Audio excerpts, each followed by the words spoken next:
ፊልሙ የሚጀምረው ድራገን ባንክን እያሳየን ነው። በተለያዩ የሥራ ዘርፎች ሰራተኞች የሚቀጥርበት ቀን ነው። ከነዚህም መካከል አንደኛው ጋኩ ነው። ጋኩ ይህን እድል መጠቀም እንዳለበት ለራሱ ከተናገረ በኋላ ኢንተርቪው ወደሚደረግበት ክፍል ይገባል። ነገር ግን ጋኩ በጣም ፈርቷል። የተመዘገቡ ሰዎች ከ5000 የሚበልጡ ሲሆን የሚቀጠሩት ግን 80 ሰዎች ናቸው። ኢንተርቪው ላይ ደግሞ የባንኩ ፕሬዝዳንት ኮኮሪዮ ትገኛለች። ጋኩ እንደገባ በመደንገጥ ከወንበር ላይ ይወድቃል። በመቀጠልም የኮምፒውተር ባለሙያ እንደሆነና ምንም አይነት ነገር ሀክ ማድረግ እንደሚችል ይነግራቸዋል። ኮኮሪዮ ምንም ስላልተሳበች ጋኩ ኢንተርቪው ማለፍ አልቻለም። ቀጣይ ኢንተርቪው የሚደረገው ደግሞ ሃሩ ይባላል። በጣም ንግግርና ቀልድ ስለሚችል ኢንተርቪው የሚያደርጉትን ሰዎች ራሱ እያሳቃቸው ነበር። ኮኮሪዮ ግን ምንም በሃሩ ቀልድ አንዴም አልሳቀችም። እንደውም ብዙ እንደሚያወራና ለድርጅቱ እንደማይመጥን ትነግረዋለች። ጋኩና ሃሩ ከድርጅቱ ሲወጡ እንዳጋጣሚ ይገናኛሉ። አብሮ አደግ ስለሆኑ በጣም በመደሰት ወደ ምግብ ቤት ይሄዳሉ። እንዴት እንደተገናኙ ሲያስታውሱ ጋኩ በጣም አይናፋርና ፈሪ ነበር። ትምህርት ቤት ውስጥ ባሉ ዱርዬዎች ሲቀልዱበትና ሲያሰቃዩት ሃሩ ይደርስና ሁሉንም ዱርዬዎች አንድ ባንድ ይመታቸዋል። ሲደባደቡ ግን እዛ ጋር ቆሞ የነበረ መኪና ሲሄድ ሃሩ ሲደባደብ በካሜራ ይታያል። በእነሱ ሀገር ሕግ ደግሞ ሲደባደቡ በካሜራ ከታዩ ወደ ፖሊስ ጣቢያ የሚሄዱ ሲሆን ጋኩ ኮምፒውተሩን በመውጣት ስላዳነው ካሜራውን ሀክ በማድረግ የተቀረጸውን ምስል ያጠፈዋል። ከዛ ቀን በኋላ ሁለቱ በጣም የቅርብ ጓደኞች ይሆናሉ። ከተመረቁ በኋላ ግን ለብዙ ጊዜያት አልተገናኙም ነበር። ሁለቱም ከድራገን ባንክ ኢንተርቪው እንደወደቁ እየተነጋገሩ እያለ ሃሩ ይህን ችሎታ ይዘህ እንዴት አልተቀጠርክም እያለው አንድ ሀሳብ እንዳለውና የራሳቸውን ድርጅት እንዲከፍቱ ጋኩ ይጠይቀዋል። እሱም በደስታ ይስማማል። ገና ምን እንደሚሰሩ አልወሰኑም፣ ግን እንደሚሳካላቸው እርግጠኛ ነበሩ። ሁለቱም ያላቸውን $200 ያዋጣሉ። በዚህ ትንሽ ብር ምን እንደሚሰሩ እያስቡ እያለ ሃሩ መቀመጫ ወንበር ገዝቶ ይመጣል። ጋኩ ለወንበሩ መግዣ ገንዘብ ኬታ እንዳመጣ ሲጠይቀው ካዋጡት $400 ላይ ወስዶ እንደገዛ ይነግረውና እንዳንተ አይነት ኮምፒውተር ኢንጂነር ተመቻችቶ መስራት አለበት በማለት ወንበሩ ላይ ያስቀምጠዋል። ጋኩም በውስጡ ሃሩ ምን ያህል እንደሚያስብለት ይገባዋል። ከዛም ከተለያዩ ባለ ሀብቶች ገንዘብ ሰብስበው የራሳቸውን ስታርታፕ እንደሚጀምሩ ተነጋግረው የተለያዩ ኢንቨስተሮች ጋር ቢሄዱም አንዱም ኢንቨስተር አልተቀበላቸውም። ማን ነው ጥርት ያለ ሀሳብ የሌላቸው ልጆች ላይ ኢንቨስት የሚያደርገው? እነሱም ይሰላቻቸዋል። ተስፋ ሊቆጡ ሲሉ ሃሩ አንድ ሰው ጋር ይደውላል እና እንዲመጡ ይነግራቸዋል። የጠረቻቸውም ደግሞ የድራገን ባንክ ፕሬዝዳንቷ ኮኮሪዮ ነች። ኮኮሪዮም እንዴት ብትደፍሩ ለኢንቨስትመንት ትመጣላችሁ ትላቸዋለች። ነገር ግን ሃሩ የንግግር ችሎታውና የተለያዩ ነገሮችን በማለት ኢንቨስት ብታደርግ ገንዘቧን ቶሎ ቶሎ እንደሚያባዙት ይነግሯታል። እሷም ትንሽ ፍላጎት ታሳድራለች። ከዛም በቀጠል በማድረግ ሃሩ 5 ፑል ላይ ያሉትን ኳሶች አይኑን ጨፍኖ በአንድ ሾት ካገባ ኢንቨስት እንደምታደርግ ካላገባ ደግሞ እንደማያመጡ ይነግራታል። እሷ ሙሉ በሙሉ እርግጠኛ በመሆን ስቲኩን ትሰጠዋለች። ሃሩ ከረባቱን በማውለቅ አይኑን ካሰረ በኋላ ሙሉ በሙሉ ፎከስ በማድረግ ነጯን ኳስ ይመታታል። አራቱንም ኳስ ካገባ በኋላ ነጯ ኳስ ብላ ወደ 9 ቁጥር በመሄድ 9 ቁጥርም ይገባል። በድንጋጤ ሁሉም ዝም ይላሉ። ከዛም ኮኮሪዮ ገንዘቡን እንዲያመጡ ሰራተኞቿን ካዘዘች በኋላ ገንዘቡ በአንድ ሻንጣ ሙሉ ይመጣል። 100 ሚሊዮን ነበር። እነሱም በደስታ ገንዘቡን እያዩ ያለ ኮኮሪዮ ለ100 ሚሊዮን 51% የድርጅታቸውን ድርሻ እንዲሰጧት ትጠይቃቸዋለች። ይህ ማለት ድርጅቱ የእሷ እንደሚሆንና እነሱ ለሷ ነው የሚሰሩት ማለት ነው። ሃሩና ጋኩ አመስግነው ተነስተው ይወጣሉ። እነሱ መጠጥ ቤት በመሄድ እየጠጡ እያለ አንዲት ሴት ድራገን ባንክ የሴኩሪቲ ውድድር እንዳወጣ ስትናገር ይሰማታል። ስልኳን ተቀብለው ሲያየው ጋኩ ይህን ውድድር ዓለም ላይ ያሉ ትላልቅ አካሎች የሚሰበሰቡበት እንደሆነና ያሸነፈው ሰው ብዙ ድርጅቶች መቀጠር እንደሚችል ሃሩ ይነግረዋል። ሃሩ ይህ ትልቅ እድል እንደሚሆን በማሰብ ጋኩ እንዲሳተፍና ካሸነፈ ለነሱ ትልቅ እድል እንደሚሆን ድርጅታቸውን እንደሚከፍቱ በደስታ ከነገረው በኋላ መልሱን ራሱ ሳይጠብቅ ፎቶ አንስቶት ያስመዘግበዋል። ጋኩን ከተመዘገቡ በኋላ ከ1000 በላይ ተወዳዳሪዎች እንደተመዘገቡና ሌሎች በቡድን ሆኖ እንደሚወዳደሩ ያያል። ነገር ግን እሱ ብቻውን ነው። ከዛም ለማለፍና ዋናውን ውድድር ለመወዳደር ይህንን ዙር 1 እስከ 12 ሆኖ መጨረስ አለበት። የውድድሩ ህግ ቀላል ሲሆን የተለያዩ የሚጠየቁን ጥያቄዎች መመለስ ነው። የተጠየቀውን ጥያቄ ከመለሰ ነጥብ ይጨመርለታል። ብዙ ነጥብ ያገኙ 12 ወደ መጨረሻው ዙር ያልፋሉ። የተሰጠውን ሰዓት 12 ሰዓት ሲሆን ጋኩ ቀስ በቀስ 1021 ቀስ በቀስ ወደ መሄድ ይጀምራል። ከ12 ሰዓቱ 5 ሰዓት ቀርቶታል። ጋኩ ገና 483 ላይ ነው። በዚህም መፍራት ይጀምራል። ላላልፍ እችላለሁ ብሎ ከዛም ሃሩ ከሄደበት በመመለስ ሰርፕራይዝ ያደርገዋል። የተጠየቀውን ጥያቄ ቶሎ ቶሎ እንዲመልስ እንዲያግዘው 100 ሃከሮች ከተለያዩ ቦታ ይዞ በመምጣት ጋኩን በደስታ የተጠየቁትን ጥያቄዎች ከሃከሮች ጋር ቶሎ ቶሎ እየመለሱ 300 ነጥብ ያገኛሉ። ወደ አንድ ሰዓት ሲቀረው ጋኩ 35ኛ ደረጃን ይዟል። ሰዓቱም ወደ ማለቂያው ደርሷል። ጋኩ ትልቅ ሪስክ በመውሰድ በጣም ከባድ ጥያቄ ይመጣል። ይህም ከሌሎች ጥያቄዎች ከፍተኛ ነጥብ የሚያሰጥ ሲሆን ካልመለሰው ደግሞ ይወድቃል። ሁለቱም በጣም ጨንቋቸዋል። ሃሩ በድንጋጤ አየር ሊቀበል ይወጣል። ውጪ ሆኖ ውጤቱን እየጠበቀ እያለ ጋኩ በመምጣት በደስታ እንዳለፈ ይነግረዋል። ሁለቱም በደስታ ይተካከፋሉ። የመጨረሻው ውድድር የሚካሄደው በድራገን ባንክ ውስጥ ሲሆን ዓለማችን ላይ ያሉ የሚባሉ ሃከሮች ይገኛሉ። ሁሉም ቡድኖች አባል ሲኖራቸው ጋኩ ግን ብቻውን ነበር የተቀመጠው። ጋኩም ሃሩን ለማግኘት መልእክት ቢጽፍለትም ሊመልስ አልቻለም። ከዛም ከውድድሩ ዳኞች ለሃከሮች መግለጫ መስጠት ይጀምራሉ። እያንዳንዱ ቡድን እርስ በርስ ሃክ በመደራረግ ሲሆን አንዱ ቡድን ሌላውን ሃክ ካደረገ 10,000 ነጥብ የሚሰጠው ሲሆን ብዙ ነጥብ ያገኘው እንደሚያሸንፍ ዳኛው ይናገራል።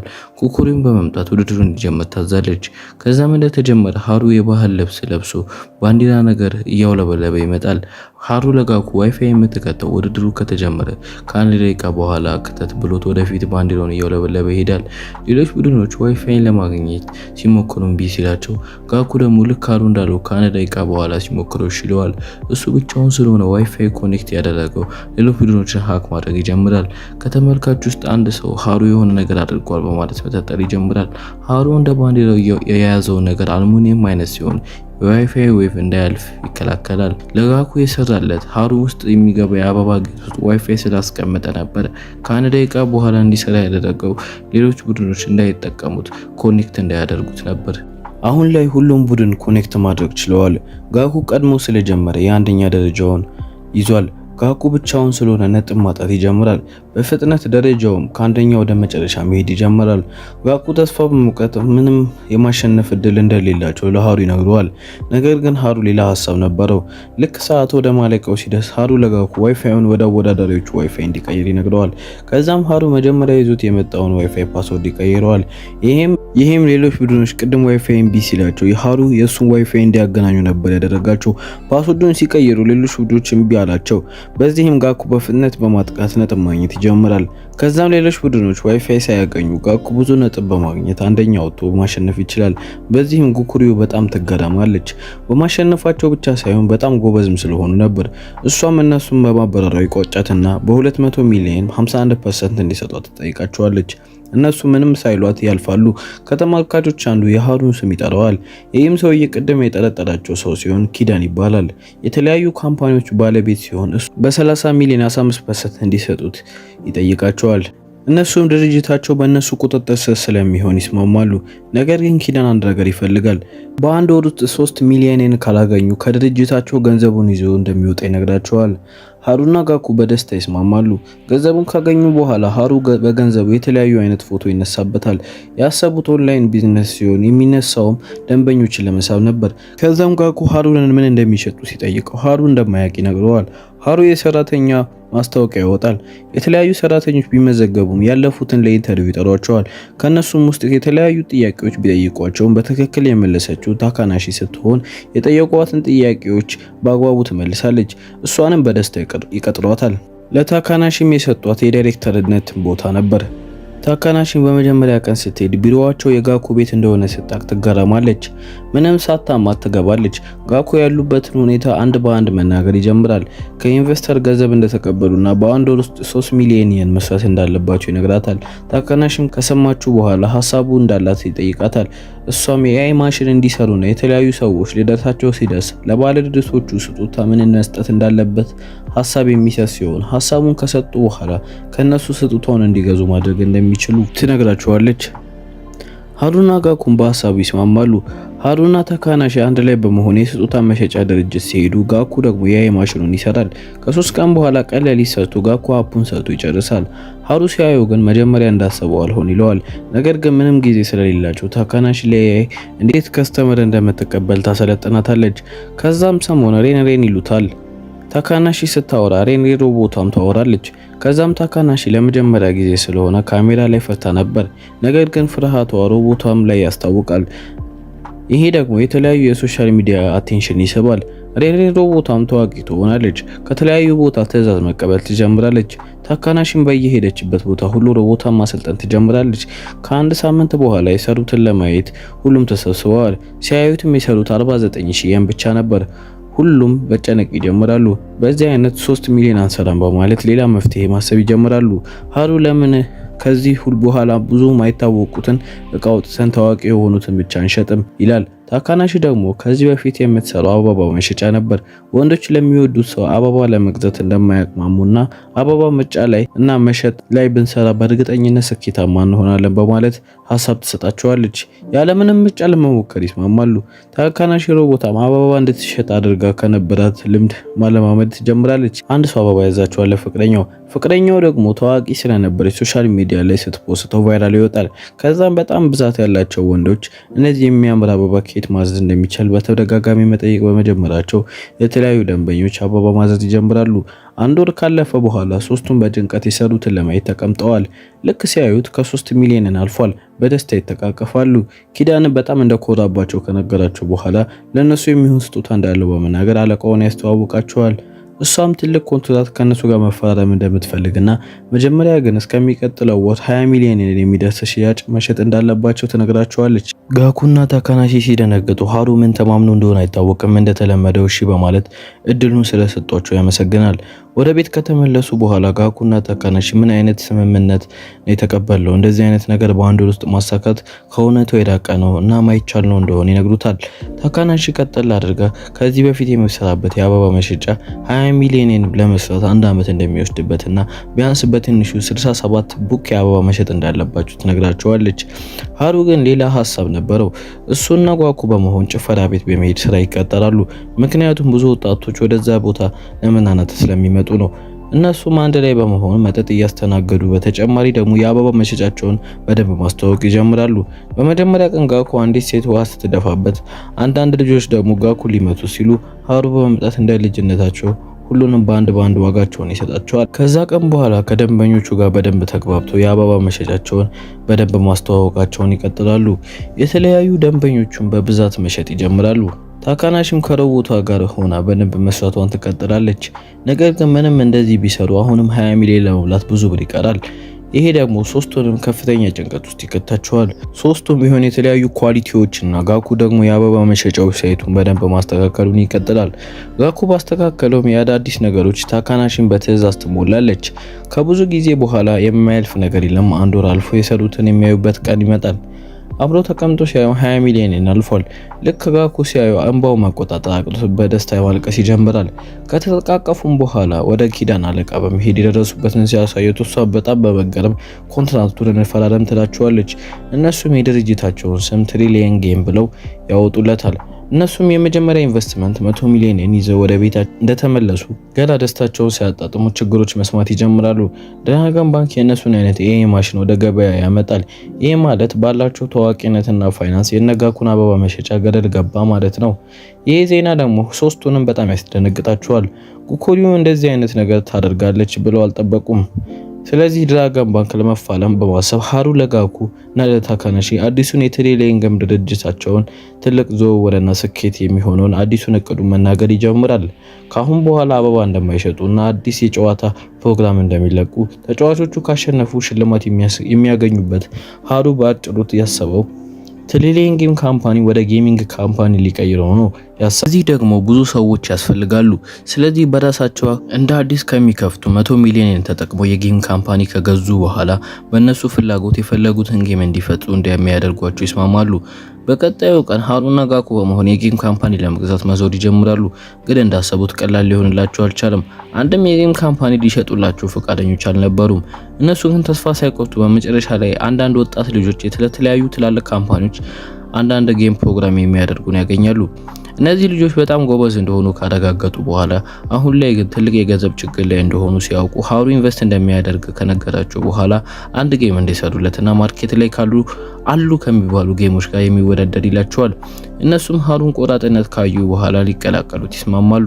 ከዛም እና ሃሩ ቢሮ ይከራዩና ሁሉም ወደ አዲስ ቢሮአቸው ይሄዳሉ። ሁሉም በደስታ እዚህ ነው የምሰራው ይሉታል። ጋኩ ራሱ የዚህ ቦታ ባለቤት እኛ ነን በማለት አላመነም።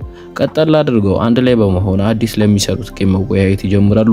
ሰርቫይቫል አይላንድ የሚባል በገጽታው አዲስ የሆነ ጌም ለመስራት ይስማማሉ። ሁሉም ወደ ስራ ይገባሉ። ከትንሽ ቀናት በኋላ ጌም ተሰርቷል። የመልቀቂያ ፕሮግራም በብዙ ሰዎች ፊት እየተደረገ ነው።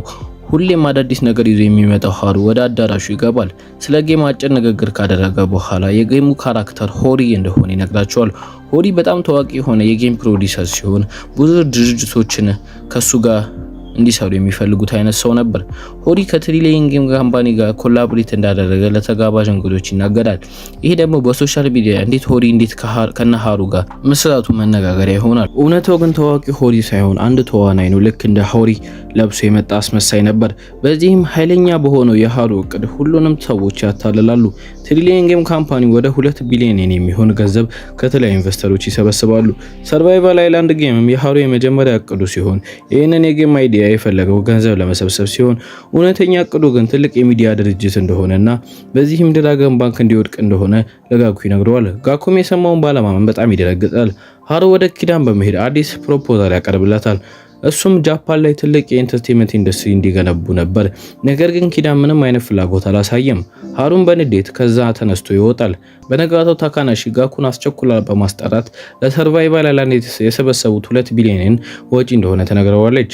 እነሱም ሁለቱም ሃሩ እንደወሰዱ በመጠርጠር እሱን ለመፈለግ ሲወጡ ጋኩ እሱ ኃላፊነቱን እንደሚወስድ እና ሃሩ እንደዋሻቸውና እንደሚያስተካክለው ቃል ይገባላታል። እነሱም በእቅዳቸው በመቀጠል ካለ ሃሩ ዓለም ላይ ተቀባይነት ያለው ሰርቫይቫል አይላንድ መስራታቸውን ይቀጥላሉ። ከዛም ጋኩ ሁሉንም ነገር ለቡድን አባሎቹ አንድ በአንድ መናገር ጀመረ። ሁሉንም ነገር ከሰሙ በኋላ ሁሉም በጣም ይነደዳሉ። አንደኛው ግን እንኳን ቀድመክ ነገርከን በማለት ጋኩን ያመሰግነዋል። ይህም ጋኩ በደንብ እንዲሰራ ያነሳሰዋል። ለቡድን አባሎቹ ትሪሊየን ጌም አብረው እንዲሰሩ ይጠይቃቸዋል። ሁሉም በደስታ ሊረዱት ይስማማሉ፣ ህልሙ እውነት እንዲሆን። ከዛም ሃሩ በድጋሚ ወደ ኪዳን በመሄድ 2 ቢሊዮን እጁ ላይ እንዳለና በተጨማሪ ደግሞ ከዛሬ ስንት ዓመት በፊት በመኪና ሰው ገጭቶ ገድሎ እንዳመለጠ በመናገር ያስፈራረዋል። ኪዳን ይህም ሚስጥር ለብዙ ዓመታት ማንም ስለማያውቅ ይደነግጣል። ሃሩን ኮኦፕሬት ማያደርግ ከሆነ ሁሉም ነገር ለፖሊሶች ነው የምናገረው ሲለው ያለምንም አማራጭ የቀረው ኪዳን ይስማማል። ጋኩ ደግሞ የድራገን ባንክ የጌም ዴቨሎፕመንትን ሀክ በማድረግ ይገባል። የገባው ግን ሊሰርቅ ሳይሆን የእነሱን ሲስተም ሊያስተካክልላቸው ነበር። በቀጣዩ ቀን ጉካሪ ወደ ስራ ስትሄድ አንድ ሰው ወደ ሀክ እንዳደረጋቸውና አንዳንድ ነገር እንዳስተካከለ ይነግሯታል። እሷም በመጀመሪያ የጠረጠረችው ጋኩን ሲሆን ጉካሪውን ጋኩ ጋር በመደወል እንዴት እንዲወጡ ጠይቀዋለች። ጋኩ የሰማውን ባለማመን ወደ ተቀጣጠሩበት ቦታ ይሄዳል። ጉካሪውን በመምጣት የተለያዩ ጨዋታዎች ይጫወታሉ። ጉካሪው እንደዚህ አይነት ጊዜ ስታሳልፍ የመጀመሪያዋ ነው። ሲጫወቱ ካመሹ በኋላ አንድ እንደ ሊፍት አይነት ነገር ላይ በመቀመጥ ወሬ ይጀምራሉ። ጉካሪውም እሷ እንደሆነ ወደ ባንኩ ሲስተም ገብቶ እንዳስተካከላላችሁ ተጠይቀዋለች። ጋኩን በመደንገጥ ዝም ሲል እሱ እንደሆነ እርግጠኛ ትሆናለች። ከዛም እሱ ጋር በመቀመጥ ለድራገን ባንክ መስራት እንደሚፈልግ ተጠይቀዋለች። እሱ የልጅነት ህልም ቢሆንም እዚህ ባንክ መስራት፣ ነገር ግን ጥያቄውን አልተቀበለም ነበር። ልክ ሲወጡ ጉካሪው ድራገን ባንክ ሲሰራው ስለነበረው ጌም ሙሉ መረጃ ትሰጠዋለች። ይሄም ጋኩን በጣም ያስደስተዋል። ጋኩና ታካናሺ አንድ ላይ በመሆን በጣም ጎበዝና ዝነኛ የሆነ ጌም ዴቨሎፕ ለማናገር ወደ አንድ መስሪያ ቤት በመሄድ ያናግሩታል። ነገር ግን ሰውየው የጠየቃቸው 150 ሚሊዮን እንዲከፍሉት ነበር በአመት። ይህ ደግሞ አሁን ለነጋኩ ባሉበት ሁኔታ የማይታሰብ ነው። ሊሄዱ ሲሉ ከየት መጣ ሳይባል ሃሩ በመምጣት ከጌም ዴቨሎፐሩ ጋር ተደራድረው ይቀጡታል። ከዛም ከወጡ በኋላ ሁለቱ እያወሩ ሃሩ ስላደረገ ነገር ይቅርታ ከጠየቀ በኋላ ካሁን በኋላ አብረው እንደሚሰሩና አንተ የጌም ዴቨሎፐር ዋና ዳይሬክተር ስትሆን እኔ ደግሞ የሚዲያ ዋና አስተዋዋቂ እንደሚሆንና ኤአይን ተጠቅሞ ሙሉ አቅማቸውን እንደሚጠቀሙ ለጋኩ ይነግረዋል። ከዛም ጋኩ ቀጠል በማድረግ 2 ቢሊዮን የት ሄደ በማለት ሲጠይቀው ሃሩ ጥያቄውን ሸፈን በማድረግ ሳይመልስለት ይቀራል። እውነታው ግን ሃሩ ሌላ የሚዲያ ካምፓኒ ገዝቶበታል። ገንዘቡን የገዛውም አሁን እነጋኩ የሚለቁትን ጌም በደንብ ለማስተዋወቅ ነበር። በነጋታው አዲስ የቀጠሉት ካይዞ ይመጣል። እሱም አዲሱን ሀሳብ ከነገራቸው በኋላ ሁሉም በደስታ መስራት ይጀምራሉ።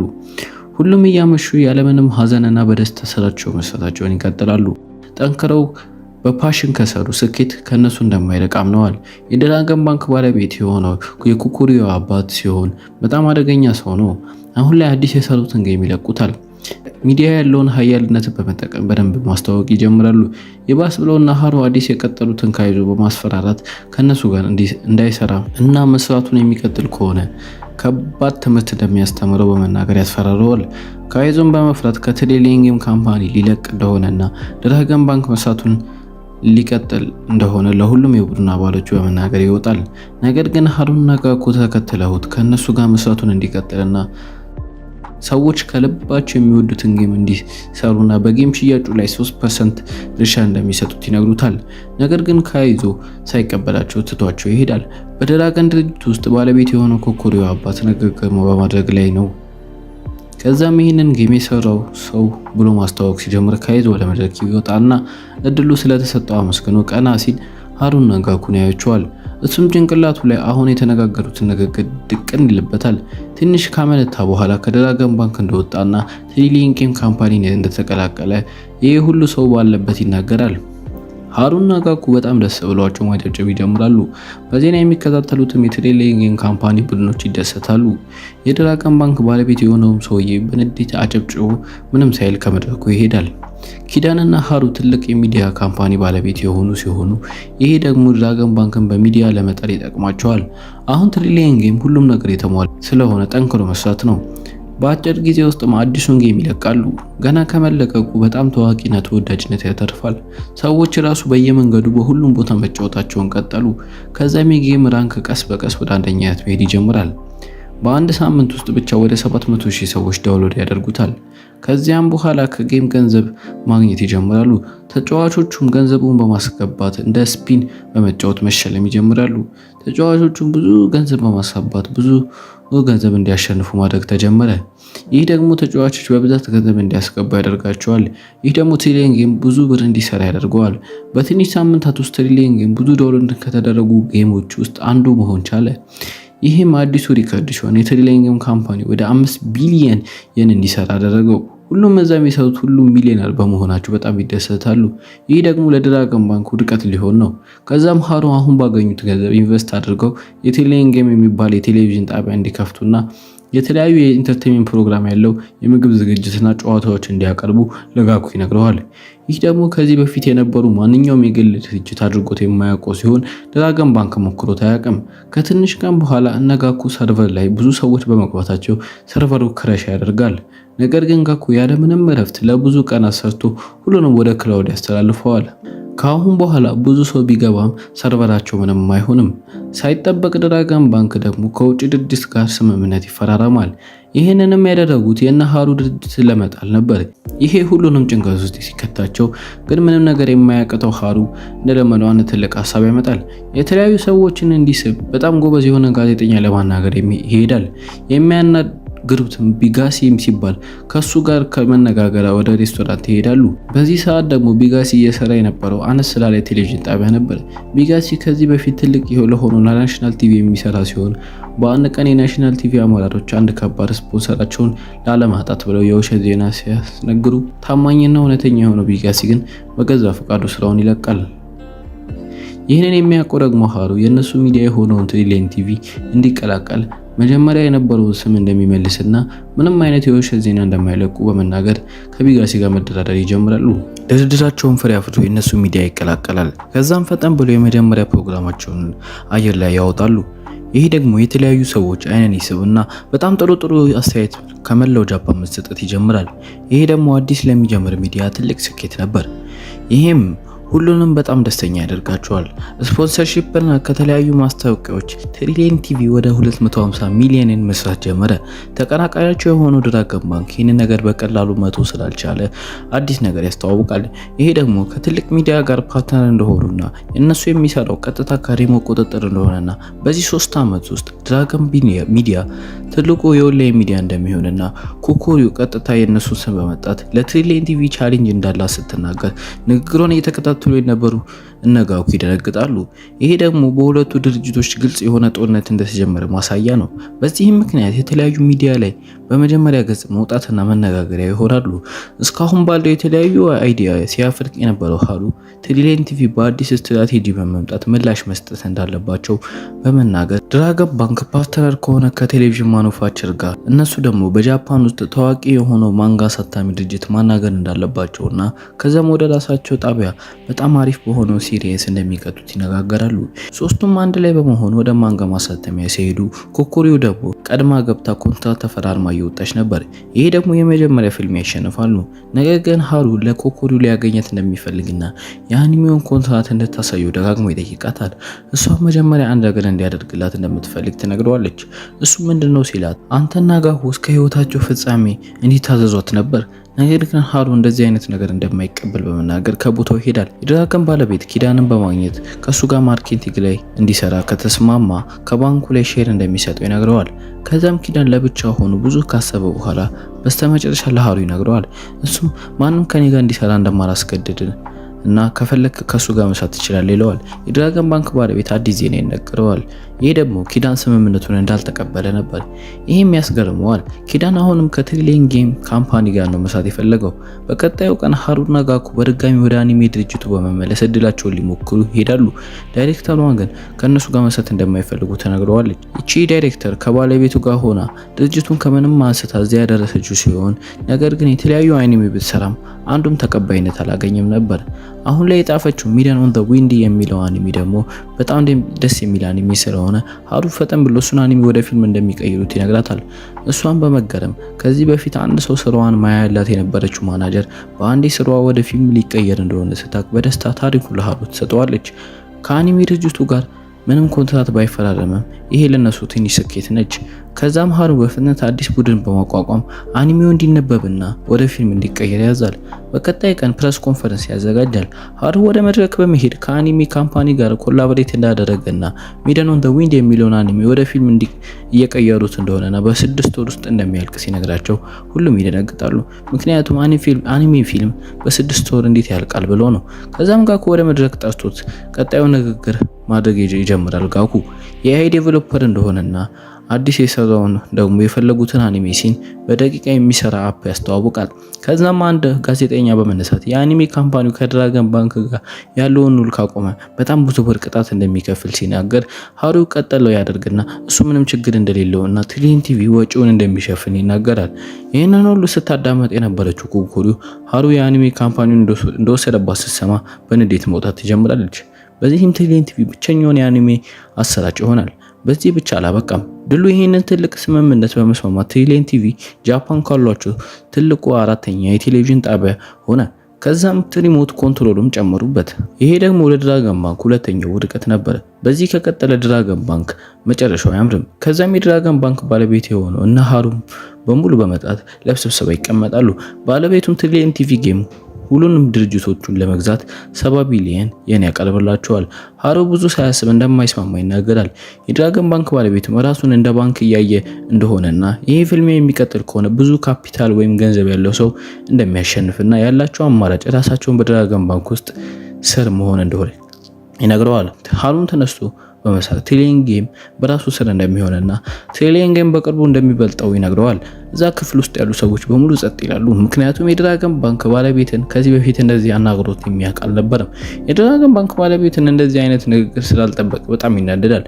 እስካሁን በተለያዩ ሀሳብ የምናውቀው ሃሩ አሁን ላይ ጃፓን የምትጠቀመው የካሽ ገንዘብ እንደሆነ ከነገራቸው በኋላ ከአሁን በኋላ ግን አዲስ ሲስተም እንደሚሰሩና ሰዎች በዲጂታል እንዲከፍሉ የሚያስችል እንደሆነ በተጨማሪ ደግሞ በክሬዲት ካርድም እንዲከፍሉ የሚያስችል እንደሆነ ይነግራቸዋል። ይህም እቅድ እንዲሰራ መጀመሪያ ከተለያዩ ሱቆች ጋር መስራት እንዳለባቸው ምክንያቱም ሰዎች ከነዛ ሱቆች ሲያዙ እንደ ክፍያ አማራጭ ትሪሊየን ጌም የክፍያ ሜትድ ሊያስቀምጡ ነው ያሰቡት። እንደዚህም ካደረጉ በኋላ የተለያዩ ሰዎች የነሱን ክፍያ ሜትድና አፕሊኬሽን ዳውንሎድ ማድረግ ይጀምራሉ። እንደዛ ቢሆንም ግን ጋኩና ታካናሺ መጨነቅ ይጀምራሉ። ምክንያቱም ከዚህ ያገኙ ያሉት ገንዘብ በቂ ስላልሆነና በዚህ ከቀጠሉ ፕሮጀክቱን ፈንድ የሚያደርጉበት ገንዘብ የላቸውም። ሃሩም ይሄንን ሲሰማ ለዚህ የሚሆን መፍትሄ እንዳለውና በጃፓን ብዙ ሰዎች የሚሄዱት በባቡር ነው። ለባቡር የሚከፍሉት በስዋይፕ ካርድ ነው። ካርዱ ደግሞ ለባቡር ተቆጣጣሪዎች ገንዘብ ያስወጣል።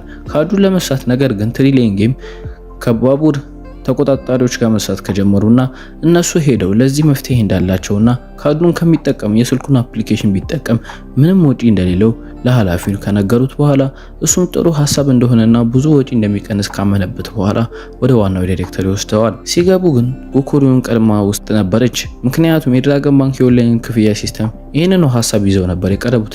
ዳይሬክተሩም ሁለቱንም ከሰማ በኋላ ምንም ፍላጎት እንደሌለው በመናገር ሁለቱንም ያሰናበታቸዋል። ሃሩም ወደ ቤት ከተመለሰ በኋላ የተለያዩ ነገሮችን ማሰብ ይጀምራል። ጎኩሪው ጋር ይደውልላታል። ይህም እድል በመጠቀም እንዳለባቸው ከነገራት በኋላ ኮላብሬት እንዲያደርጉ ይጠይቃታል። እሷም ምንም ሳታቅማማ ተስማማለች። ደጋኩና ታካናሺ ይህንን ሲነግራቸው በጣም ይገረማሉ። በመቀጠል ወደ ባቡር መሪው ዳይሬክተር በመሄድ አብረው መስራት እንደጀመሩና እምቢ ላይለው የማይችለው አሪፍ ፕሮፖዛል ያቀርቡለታል። እሱም ይስማማል። ከዛም ሁሉም በተሰበሰቡበት ስምምነት ይፈራረማሉ። በዚህም ድራገን ባንክና ትሪሊየን ጌም አብረው መስራት ይጀምራሉ። ነገር ግን የድራገን ባንክ ፕሬዚዳንት ጋር ይደርሳል ይሄ ወሬ። በዚህም በጣም በመናደድ አዲስ እቅድ ያወጣል። በቀጣዩ ቀን ባቡር ስቴሽኑ ከትሪሊየን ጌም ጋር እንደማይሰራና የሚሰራው ከድራገን ባንክ እንደሆነ መግለጫ ያወጣል። በዛው ሰዓት ሙሉ በሙሉ የትሪሊየን ጌም ሲስተም በሙሉ እየሰራ እንዳልሆነ ይነገራቸዋል። ጋኩን ፈጠን ብሎ ነገሩን ሲያጣራ ሀክ እንደተደረገና ሙሉ ኢንፎርሜሽን እንደተሰረቀ ያውቃሉ።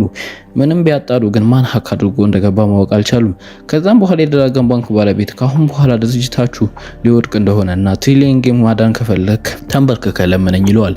ሃሩም እስካሁን የለፉበትንና ጓደኞቹን በማሰብ ምን መወሰን እንዳለበት ግራ ይጋባል። የተለያዩ የደንበኞች መረጃ ስለተሰረቀ ታካናሺ ከፕሬዝዳንትነቷ በራሷ ፍቃድ ትለቃለች። ከመሄዷ በፊት ጋኩና ሃሩን ትሪሊየን ጌም አድኖ ትላቸዋለች። ከዛም ጋኩ ሃሩና ኪዳን በመሆን ወደ ድራገን ባንክ ፕሬዝዳንት በመሄድ ሃሩ ይንበረከክና ትሪሊየን ጌም እንዲያድነው ይጠይቋል። የድራገን ባንክ ፕሬዝዳንትም ከተስማማ በኋላ ሃሩ ቅድመ ሁኔታ እንዳለውና የድርጅታቸውን 42.5% እንደሚሰጡትና ድራገን ባንክ መስራት ከጀመረ በኋላ የሲኒየር ማናጀር መሆን እንደሚፈልግ ይነግረዋል። እሱም ይስማማል። ጋኩ በመናደድ ለምን እንደዚህ እንዳደረገና እንደ ካደው ከጠየቀው በኋላ ትቶት ይሄዳል። ኪዳን የነበረውን 15% ሼር በ10 ቢሊዮን ይሸጣል። ኪዳን ከዚህ በኋላ መስጠት እንደማያስፈልገውና ዓለምን መዞር እንደሚችል በመናገር ከቢሮ ይወጣል። በቀጣዩ ቀን ከድራገን ባንክ ሰራተኞች ጋር በመሆን ወደ ቡድኖቻቸው በመሄድ ካሁን በኋላ ትሪሊየን ጌም በድራገን ባንክ ስር እንደሆነ ሲነግራቸው ሁሉም በጣም በመናደድ እንደተከዱ ይሰማቸዋል። ጋኩም ራሱን የመልቀቂያ ደብዳቤ ከጻፈ በኋላ እንደዚህ አይሆንም በማለት ይቀደዋል። በዛው ሰዓት ሃሩ ሳይጠበቅ ይመጣል።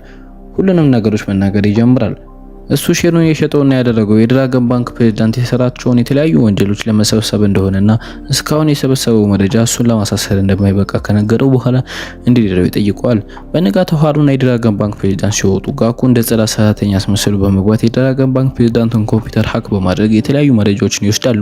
ነገር ግን የድራገን ባንክ ፕሬዝዳንት ውስጥ የነበረው ካሜራ ስለነበር ሁሉንም ነገር ታውቆባቸው ነበር። ነገር ግን ሃሩ በመነሳት የድራገን ባንክ ፕሬዝዳንት ሊያባረው እንደሆነ ይነግራቸዋል። ሁሉም እየቀደደ መስሏቸው ነበር። ምክንያቱም እሱን ለማባረር የድራገን ባንክ 51% ሼር ያስፈልጋል። ኪዳን አለምን ሊዞ ሳይሆን እንደዛ ያለው እየዞረ የተለያዩ ኢንቨስተሮችን ሼር እየሰበሰበ ነበር። ኪዳን በሩን ከፍቶ ይገባል። የሰበሰበውን ግን 16% የሚሆን ሼር ነበር። የድራገን ባንክ ፕሬዝዳንት ከት ብሎ ይስቃል። ምክንያቱም እሱን ለማባረር ተጨማሪ 35% ሼር ያስፈልጋል። ሃሩን ሳቅ በማለት የቀረውን 20% ሼር አንተ ትሰጠኛለህ ይለዋል። ጋኩ ኮምፒውተሩን ሀክ ሲያደርግ መረጃ ብቻ ሊወስድ ሳይሆን የኮምፒውተሩን ካሜራ ሀክ አድርጎት ነበር። የድራገን ባንክ ፕሬዝዳንት ከባለስልጣኖች ጋር የተለያዩ ህገወጥ ስራዎችን ሲያወራ የተቀዳውን ቪዲዮ ያሳያቸዋል። ከዛም ይህን ቪዲዮ ፖሊሶች ጋር ከምወስደውና ከምትታሰር ሼርህን ስጠኝ ይለዋል። የድራገን ባንክ ፕሬዝዳንትም በጣም በመናደድ ያለምንም ምርጫ ለመስጠት ይስማማል። እንደዛ ቢሆንም 6% ሼር ይቀር ነበር። ጎኩሪም አባቷ እንዳይታሰር የቀረውን ሼር ትሰጣቸዋለች። በአጠቃላይ ሙሉ 51% ሼር ይሞላል። ስለዚህ ሃሩ ይህንን መጥፎ ፕሬዝዳንት ያባረዋል። አዲሱ የድራገን ባንክ ፕሬዝዳንት ኳሊፋይ ሆኖ ጋኩ ይሾማል። ምክንያቱም ሃሩ የተለያዩ ሼሮች ሲሰበስብ ስለነበርና ጋኩ እንዲሆን ስለሚፈልግ ነበር። ካሁን በኋላ ጋኩ ሙሉ የድራገን ባንክ አስተዳዳሪ ከሆነ በኋላ ሚዲያው በሙሉ ሊወድቅ የነበረው ትሪሊየን ጌም እንዴት ድራገን ባንክን እንደተቆጣጠረው መመዝገብ ይጀምራሉ። እንዴት አያችሁት ፊልሙን? ሰብስክራይብ በማድረግ ማስተካከል ያለብንን ነገር ደግሞ ኮሜንት አድርጉልን።